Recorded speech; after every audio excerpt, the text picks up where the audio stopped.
Tu peux passer à la maison ce soir, ma chérie. T'inquiète, elle nous entend pas, elle le découvrira jamais. Tout est déjà prévu. Dès qu'elle aura signé les papiers, cette maison et sa fortune, ça sera à nous. On va tout lui prendre. Ils étaient au-delà tous les deux, mon mari et ma meilleure amie, à comploter dans mon dos, persuadés qu'ils ne risquaient rien et que je n'allais jamais rien découvrir. Tout ça juste parce que j'ai soi-disant eu un accident et que je suis soi-disant devenue sourde. Mais ce qu'ils sont loin de se douter, c'est que je fais complètement semblant et que j'entends absolument tout. Toute cette mise en scène, c'est juste pour récolter des preuves. Je vais m'en servir contre eux au moment parfait et tout le monde découvrira leur vrai visage. Et franchement, ça va être la meilleure satisfaction du monde. Mais pour comprendre comment on en est arrivé là, il faut reprendre depuis le début, voir comment tout a commencé. Mais juste avant, dites-moi en commentaire d'où vous nous regardez. C'est toujours super de savoir jusqu'où nos vidéos voyagent. C'est fait ? Allez, place à l'histoire. PDG d'un empire de cosmétiques botaniques, Diane règne sur un monde de soie, de rencontres exclusives sur la Côte d'Azur et de perfection millimétrée. Une vie douce, un succès incontestable, une majestueuse illusion de verre. Sur le bureau de son grand salon, encadré dans un bois sombre et précieux, une photographie, 2 femmes, une jeune Diane, à peine 20 ans, les yeux brillants d'une ambition féroce, et à ses côtés, une femme d'âge mûr au port royal, au sourire calculé, Maman Oumou, la belle-mère, la matriarche majestueuse qui avait autrefois ouvert les portes de l'élite à cette fille venue de nulle part. C'est elle qui l'a faite reine. Aujourd'hui, le verre se brise. De retour plus tôt d'un voyage d'affaires à Milan, elle décide de surprendre son mari, Lamine, l'homme au sourire ravageur, qui vit si confortablement dans l'ombre dorée de sa femme. Elle s'arrête devant la baie vitrée de leur restaurant préféré. Elle sourit, prête à entrer. Puis, le sourire meurt sur ses lèvres. Il n'est pas seul. Assise en face de lui, riant aux éclats, se trouve Marielle, sa directrice marketing, sa confidente, sa meilleure amie. Tu es magnifique ce soir, Marielle. Mais il manque encore un petit quelque chose. Ah oui, quoi? Et quoi donc, monsieur le mari parfait, là? Lamine sort un écrin de velours de sa poche. Diane, figée derrière la vitre du restaurant, sent son cœur s'arrêter. Elle reconnaît instantanément le fermoir, la disposition des diamants, la coupe de la pierre. C'est le collier qu'elle avait dessiné elle-même. Lamine se lève et l'attache délicatement autour du cou de Marielle. Ses mains s'attardent sur sa peau. Un geste intime, dévastateur. La logique hurle à Diane d'entrer, de faire un scandale en plein restaurant, d'appeler ses avocats et de réduire ces 2 traîtres en cendres. Mais la trahison, quand elle vient de ceux qu'on aime le plus, est un poison lent et amer. L'ego blessé de Diane réclame bien plus qu'une simple confrontation. Elle veut voir leur vrai visage. Elle veut entendre ce qu'ils murmurent quand la reine n'est pas là. Elle court à sa voiture. Elle accélère à travers les routes sinueuses des montagnes, la respiration saccadée. Elle arrive à sa majestueuse propriété bien avant eux. Le silence de la grande maison l'accueille. Elle se tient dans le couloir principal, hésitante, son esprit cartographiant chaque option. Sa main gauche remonte instinctivement vers sa paume. Elle frotte la petite cicatrice à la base de son pouce. Un vieux réflexe, un calcul froid. Pour piéger des rats, il faut faire le mort. Elle décide de feindre un évanouissement au bas de l'escalier, de simuler une chute légère, juste assez pour déclencher une hospitalisation. Mais le destin a son propre agenda. En descendant les premières 6 marches, elle entend la porte d'entrée s'ouvrir violemment. Lamine. Il était rentré plus tôt qu'elle ne le pensait. Il la voit. Leurs regards se croisent. Un silence de glace. Et au lieu de la surprise ou de la gêne, c'est la colère qui monte. La colère de celui qui se s'est pris et qui attaque pour ne pas avoir à se défendre. « Tu aurais pu prévenir, non ?» lance-t-il, la voix épaissie par le whisky. « On ne rentre pas chez soi sans dire un mot. » Diane le regarde d'en haut, calmement. « Je suis chez moi, Lamine. C'est ça, toujours chez toi. Ta maison, ton empire, ton argent. » Sa voix monte. « Tu aurais dû appeler. » Les mots résonnent dans le grand escalier. Diane ne bouge pas. Elle écoute. Elle calcule. Et à un moment précis, dans un silence entre 2 phrases, elle ferme les yeux. Sa main lâche la rambarde. Un pas en avant, le vide. La chute est brutale, rapide, impitoyable. Le marbre blanc ne pardonne pas. Le monde tourne. Le noir absolu. Une chute qu'elle n'avait pas entièrement planifiée dans ses détails, mais qu'elle avait, au fond, déjà acceptée. Des heures plus tard, les lumières de l'hôpital sont aveuglantes. Le bip constant des machines remplit la chambre blanche. Lamine est au chevet du lit, jouant parfaitement le rôle du mari dévasté. Mais le médecin qui s'approche n'est pas un inconnu, le docteur Ferreira, un homme que Diane avait discrètement financé des années auparavant lors d'une crise personnelle dévastatrice. Il lui devait tout. Il n'avait jamais eu à le dire à voix haute.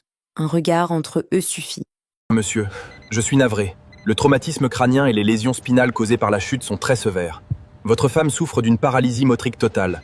De plus, les nerfs auditifs ont été irrémédiablement détruits par le choc. Elle est sourde, monsieur. Elle ne nous entend pas. Mon Dieu, c'est une tragédie. Ma pauvre Diane, que vais-je faire sans elle? Sur le lit d'hôpital, Diane a les yeux mi-clos, totalement vide d'expression. Elle ne bouge pas un muscle. La respiration lente, apparemment absente. Mais à l'intérieur, dans le silence absolu qu'elle vient de s'inventer, son esprit brille d'une lucidité terrifiante. La pièce de théâtre vient de commencer. Le retour au domaine n'est plus qu'une procession funèbre pour une femme encore en vie. Diane est désormais prisonnière de sa propre forteresse. Une cage dorée, s'élevant au milieu des vignes silencieuses. Installée dans un fauteuil roulant à la pointe de la technologie, elle passe ses journées le regard vide, perdue dans l'immensité d'un salon luxueux. Mais une silhouette discrète se déplace toujours en arrière-plan.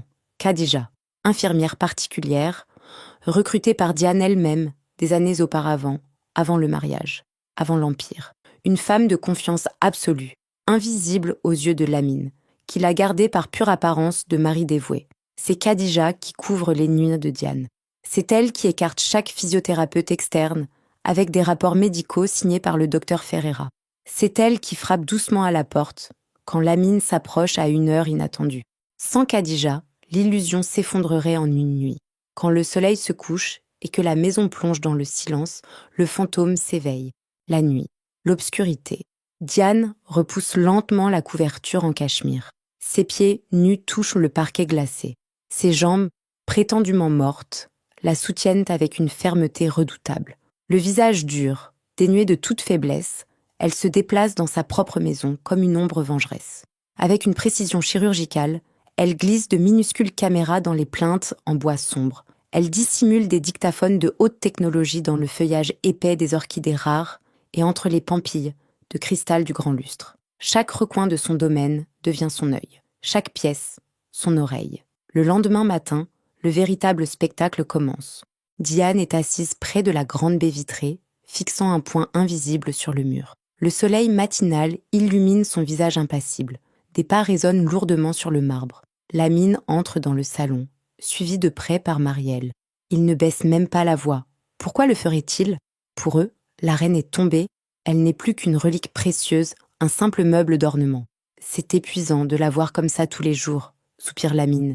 Le tintement du cristal résonne dans la pièce, alors qu'il se sert un généreux verre de cognac, tiré directement de la réserve privée et millésimée de sa femme. Il boit une longue gorgée, le visage froissé par une fatigue purement théâtrale. Marielle s'approche de lui, ses talons claquant sur le sol avec assurance. Elle glisse ses mains sur les larges épaules de Lamine, massant doucement sa nuque. Ils sont à moins de 2 mètres du fauteuil de Diane. « Tu es si courageux, mon amour », murmure Marielle, d'une voix mielleuse, jetant un regard lourd de mépris vers la femme assise. « Tu fais tout ce que tu peux, tout le monde le voit, mais nous devons penser à l'avenir, ton avenir. L'Empire a besoin d'un chef qui puisse agir, respirer, signer, pas d'une statue. » Lamine pousse un long soupir théâtral et pose son verre à moitié vide. Il regarde Diane de haut, un regard glacé, dénué de la moindre once de compassion. Juste un calcul froid et mesquin. Les médecins sont formels, Marielle. Elle ne comprend absolument rien. Le cerveau est éteint. C'est un légume. Une très belle et très riche plante d'intérieur. Bientôt, nous n'aurons plus jamais à nous cacher. Il se penche et l'embrasse. Un baiser passionné, effronté, d'une cruauté absolue, à quelques centimètres à peine de la femme qu'il avait juré de chérir. À l'intérieur de sa prison de chair, Diane ne cille pas. Son visage reste une toile blanche, un chef-d'œuvre de contrôle absolu. Elle ne ressent plus la douleur de la veille. Derrière ses yeux vides, l'esprit brillant de la PDG calcule, analyse et compile chaque mot, chaque soupir, chaque trahison arrogante. Elle n'est plus la femme bafouée. Elle est une prédatrice silencieuse, observant calmement ses proies verrouiller elles-mêmes les portes de leur propre enfer. Les semaines passent, et la cruauté perd ses derniers remparts. Dans cette maison qui fut autrefois un sanctuaire, l'impudeur s'installe avec une aisance déconcertante. Le grand salon de Diane devient la scène grotesque de leur médiocrité. Un après-midi, un bruissement de soie brise le silence. Marielle descend le grand escalier, vêtue d'une robe émeraude éclatante. Une création haute couture, taillée sur mesure. L'une des pièces maîtresses de la garde-robe de Diane. Marielle s'arrête devant le miroir, ajuste le décolleté et tourne sur elle-même. Le tissu précieux vient frôler les roues froides du fauteuil. « Elle me met tellement plus en valeur, tu ne trouves pas ?» lance Marielle. Son rire, cristallin et empoisonné, résonne dans la pièce.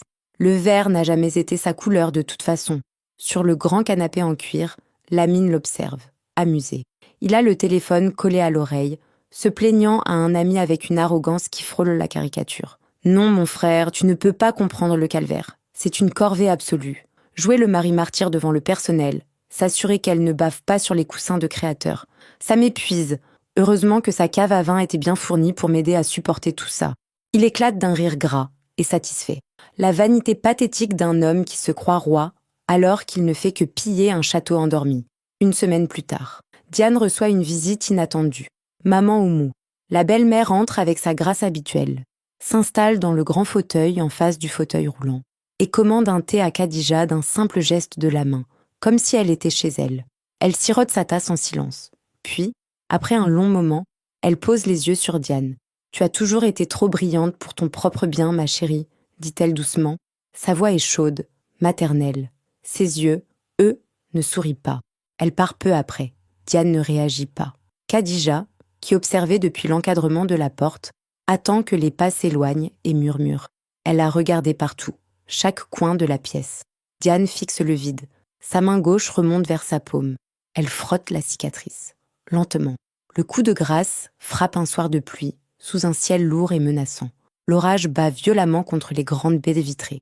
Le salon est plongé dans la pénombre. Lamine et Marielle sont penchés sur la table basse, éclairés par la lueur blafarde d'un ordinateur. Des dizaines de documents s'entassent devant eux. « Regarde ça. J'ai réussi à reproduire sa signature à la perfection », murmure Marielle, la voix tremblante d'une excitation cupide. Les transferts massifs vers les comptes offshore sont programmés. D'ici quelques jours, les caisses de l'entreprise seront siphonnées. Lamine frotte ses mains avec avidité. Puis, il jette un regard par-dessus son épaule, vers la silhouette immobile de Diane, avalée par les ombres. « Et pour le fardeau ?» demande-t-il, d'un ton sec. « Tout est réglé », répond Marielle, avec un sourire acéré. « Les papiers médicaux sont signés. J'ai trouvé une clinique psychiatrique très isolée, perchée dans les Alpes, très stricte, très chère, et surtout, il ne pose aucune question. La semaine prochaine, une ambulance viendra la chercher. Elle disparaîtra, loin des yeux, loin du cœur. » Son téléphone vibre. Il regarde l'écran. Un message de maman Oumou. « Tout se passe comme prévu, mon fils ?» Lamine sourit. Il tape une réponse rapide. Il pose le téléphone. L'orage gronde violemment au dehors. Un éclair déchire l'obscurité, illuminant une fraction de seconde le visage de Diane, immobile, impénétrable. Mais sous l'épaisse couverture de laine qui cache ses jambes, sa main s'anime. Son pouce vient chercher la petite cicatrice à la base de sa paume. Elle frotte le tissu cicatriciel, lentement d'abord, puis frénétiquement, silencieusement. À cet instant précis, la dernière goutte d'amour, de tristesse et de pitié s'évapore de son corps. Il ne reste plus rien d'humain dans son regard, seulement le froid abyssal de la vengeance. Il voulait lui voler son argent et l'enfermer dans les montagnes. Très bien. La reine vient de décider de la couleur de leur linceul. Le compte à rebours a commencé. Leur 5e anniversaire de mariage approche. Une date qui, autrefois, aurait été célébrée dans l'intimité d'une promesse éternelle. Au lieu de cela, Lamine décide d'orchestrer un événement grandiose. Il veut parader. Il veut montrer à la haute société et au cadre de l'empire cosmétique l'image parfaite du mari martyr. Le saint homme sacrifiant sa jeunesse au chevet de son épouse brisée. L'agneau arrogant invite le gratin à dîner, oubliant que le loup dort dans son propre salon. Une fête somptueuse est organisée dans les jardins du domaine. Lamine supervise chaque détail avec une fierté malsaine. Des tentes de soie immaculées, un traiteur étoilé, un orchestre de chambre. Il prépare minutieusement le décor de son triomphe imminent, persuadé qu'il s'agit de son propre couronnement. Il a lui-même monté le diaporama des semaines à l'avance. J'ai tout préparé moi-même, dit-il à Marielle avec un sourire satisfait. C'est parfait. Il ne l'ouvrira plus jamais avant la fête. Pourquoi le ferait-il ? Il en est l'auteur. La nuit, la véritable maîtresse des lieux reprend la main. Le domaine est plongé dans le sommeil. Dans l'obscurité de son bureau, seule la lueur bleutée d'un ordinateur portable éclaire le visage de Diane. La lumière froide danse dans ses yeux implacables. Ses doigts volent sur le clavier avec une agilité fantomatique. Sur l'écran, elle observe les transferts massifs préparés par Marielle. Des millions d'euros en attente de validation vers des paradis fiscaux. Une femme ordinaire aurait immédiatement bloqué les cartes, appelé la police, mis fin au cauchemar. Diane n'est pas ordinaire. Elle est une virtuose du pouvoir. Elle ne joue pas pour simplement arrêter son adversaire. Elle joue pour l'anéantir. Avec un sourire de glace, elle valide les virements, mais elle en modifie discrètement la destination. L'argent de l'entreprise n'ira pas dans les poches de Lamine et Marielle. Il plongera tout droit dans un labyrinthe de comptes frauduleux déjà surveillés de près par les autorités internationales. Une toile d'araignée fiscale redoutable. Dès que la transaction sera achevée, Lamine ne sera pas seulement ruiné, il sera traqué. Puis, dans la matinée du jour J, pendant que Lamine supervise l'arrivée des traiteurs et reçoit les derniers prestataires dans la cour, Diane agit. Elle entre dans le bureau. La clé USB repose sur la table, innocente. Elle la connecte. Elle ne supprime pas les belles photos de mariage ni la musique mélancolique. Elle y ajoute simplement une nouvelle piste. Un fichier caché, lourd de plusieurs gigaoctets. Une compilation haute définition des enregistrements nocturnes de ses caméras dissimulées. L'image est d'une netteté parfaite. Le son, d'une clarté absolue. Elle retire la clé USB. Elle la repose exactement au même endroit, au millimètre près. Avant de quitter le bureau, elle ouvre son téléphone. Elle envoie un unique message au docteur Ferreira, un fichier joint et une note. « Nous sommes quittes. Disparaissez. » 30 secondes plus tard, une réponse arrive. Un seul mot. « Compris. » Le piège est tendu. Les mâchoires de fer sont grandes ouvertes, cachées sous les roses blanches du jardin. Il ne reste plus qu'à attendre que les invités s'installent pour assister au massacre. La nuit tombe sur le domaine. Le jardin s'illumine d'une lueur féerique. Des dizaines d'invités se pressent sur les pelouses parfaitement manucurées. L'élite est là. Des femmes drapées dans des robes majestueuses et fluides. Des hommes arborant des costumes en basin sombre, coupés à la perfection, imposants de prestance. Le champagne coule à flot. Les rires résonnent. Tout est parfait. Au centre de la foule, Lamine. Le clou du spectacle. Il saisit le microphone. La musique s'adoucit. Il prend une expression dramatique, la voix faussement brisée par le chagrin. « Mes amis », commence-t-il, laissant planer un silence théâtral. « Merci d'être ici pour notre 5e anniversaire. L'amour, le vrai, se prouve dans la maladie comme dans la santé. Mon dévouement pour ma douce Diane est éternel. » Il essuie une fausse larme. Il lève la main et pointe avec grandiloquence l'immense écran installé au bord de la piscine. Regardez ce que nous étions, ce que nous serons toujours. L'écran s'allume. Une musique romantique et douce. Une magnifique photo de leur mariage apparaît. Puis, le noir. Un grésillement sourd. La musique est coupée nette. Soudain, la vidéo de surveillance apparaît en haute définition sur l'écran géant de 5 mètres de large. Lamine et Marielle, dans le propre lit de Diane. Entrelacés, la voix de Lamine résonne dans les immenses haut-parleurs du jardin. Forte, claire, arrogante. Ces idiots du conseil d'administration n'y verront que du feu. Puis, le rire perçant de Marielle, d'une cruauté insoutenable. Une fois qu'elle sera dans cet asile glacé des Alpes, on aura enfin la paix. Le temps s'arrête. Un silence de mort s'abat sur la foule. Les verres de cristal restent en suspens près des lèvres. Les visages se figent, horrifiés, dégoûtés. Lamine lâche le micro. Un larcin strident déchire la nuit.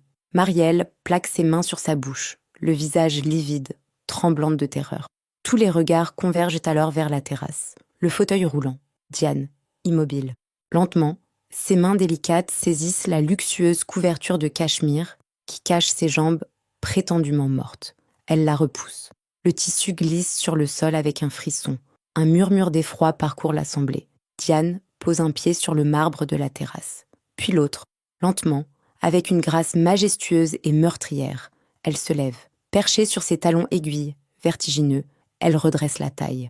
Son regard, autrefois vide, brûle maintenant de l'intensité d'un incendie. Elle n'est pas brisée, elle n'est pas sourde, elle est la reine, et elle vient d'ordonner l'exécution. Elle descend les marches de la terrasse. Le silence est si lourd, si suffocant, qu'on n'entend que le claquement sec de ses talons sur la pierre. Clac, clac, clac. Chaque pas est un coup de marteau sur le cercueil de Lamine. Elle s'arrête devant eux. Lamine recule, chancelant, les yeux écarquillés par la panique absolue. Diane, je t'en prie, balbutie-t-il, soudain pitoyable. Elle ne sourit pas, elle ne crie pas. Elle lève simplement la main. Un geste calme, presque ennuyé. Le portail du domaine s'ouvre. 2 inspecteurs de la brigade financière entrent dans le jardin, suivis d'agents en uniforme. Diane sort son téléphone. Elle fait glisser son pouce sur l'écran. Elle appuie. Elle envoie. « Je les ai contactés il y a 3 semaines, dit-elle.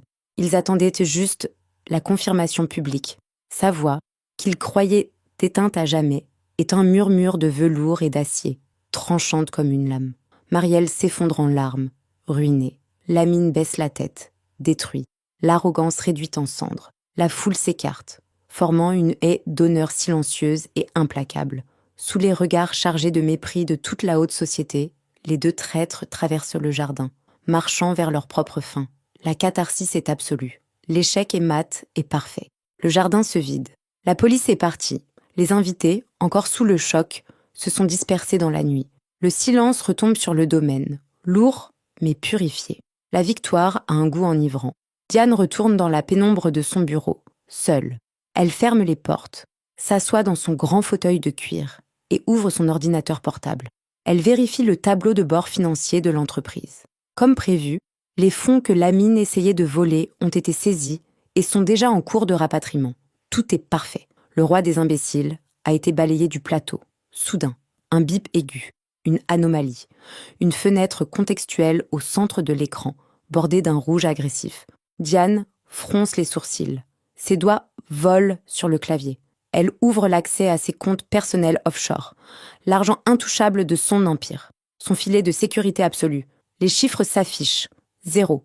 Les comptes ont été vidés. Il y a quelques secondes à peine. La signature numérique utilisée pour autoriser le transfert de toute sa fortune est une copie parfaite, millimétrée, de la sienne. Impossible. Dehors, dans le jardin désormais désert, une lumière aveuglante déchire la nuit. L'écran géant près de la piscine vient de s'allumer tout seul. Diane se lève brusquement. Elle court jusqu'à la grande baie vitrée. Sur l'écran, ce n'est plus la vidéo de la trahison de Lamine. C'est un document statique, une feuille de papier jaunie, scannée en haute résolution. Le tout premier contrat de Diane, celui qui a propulsé son empire. Et en bas de la page, des annotations au stylo rouge prouvant que chaque chiffre, chaque clause, était une fraude monumentale, un secret absolu. Un secret enfoui si profondément qu'une seule personne au monde, à part Diane, en connaissait l'existence. Une seule personne qui était là à ses 18 ans, quand tout avait commencé. Une seule personne qui connaissait la petite fille venue de nulle part avant qu'elle ne devienne une reine. Loin du domaine, sur une route de montagne sinueuse, une berline de luxe noir glisse silencieusement dans la nuit. À l'arrière du véhicule, plongée dans le confort des sièges en cuir, une femme d'âge mûr observe le paysage défiler. Maman Oumou. Elle porte ses lèvres à une tasse en porcelaine, sirotant calmement une infusion glacée de bissap. Un léger sourire étire ses lèvres fardées. Elle prend son téléphone posé à côté d'elle. Ses ongles parfaits tapent un message avec une lenteur calculée. Dans le bureau, le téléphone personnel de Diane vibre violemment sur le bois de la table. L'écran s'illumine. Un nouveau message. « L'échiquier a toujours été à moi, ma chérie. Bienvenue à l'asile. » Diane lâche le téléphone. Son regard se perd dans le vide. Sa main gauche tremble. Ses doigts cherchent instinctivement la base de sa paume. Elle frotte la petite cicatrice. Frénétiquement, douloureusement. C'est maman Oumou qui lui avait fait cette cicatrice, un soir de ses 18 ans, lors de la signature de ce premier contrat. Un rituel discret, présenté comme une tradition familiale, une marque, celle d'une femme qui signe un pacte sans en comprendre encore tous les termes. La prédatrice vient de comprendre qu'elle n'était qu'une proie. Mais dans le silence qui suit, quelque chose se passe. Le tremblement s'arrête. Les doigts cessent de frotter la cicatrice. Diane fixe le téléphone sur le bureau. Elle s'assoit lentement. Elle ouvre le clavier. Elle tape une réponse. 4 mots. Alors, on joue ? Un sourire lent, dangereux, le premier vrai sourire de la nuit. Car voyez-vous, quand on fixe trop longtemps le roi des imbéciles, on oublie de surveiller la reine-mère. Mais quand on croit avoir fabriqué une reine, on oublie qu'on lui a aussi appris à se battre. Pour la première fois, Diane s'est sentie menacée et en danger. Parce que là, elle n'a pas affaire à quelqu'un de faible et pathétique comme son mari, mais plutôt à celle qu'on pourrait considérer comme son mentor, la personne qui lui a enseigné ses techniques les plus poussées. Elle se retrouve carrément face à sa propre belle-mère, quelqu'un qu'elle n'aurait jamais cru devoir affronter un jour. Du coup, notre héroïne est vraiment dans la galère, et je suis trop curieuse de savoir ce qu'elle va faire. Comment elle va se sortir de là? Vous êtes aussi curieux que moi?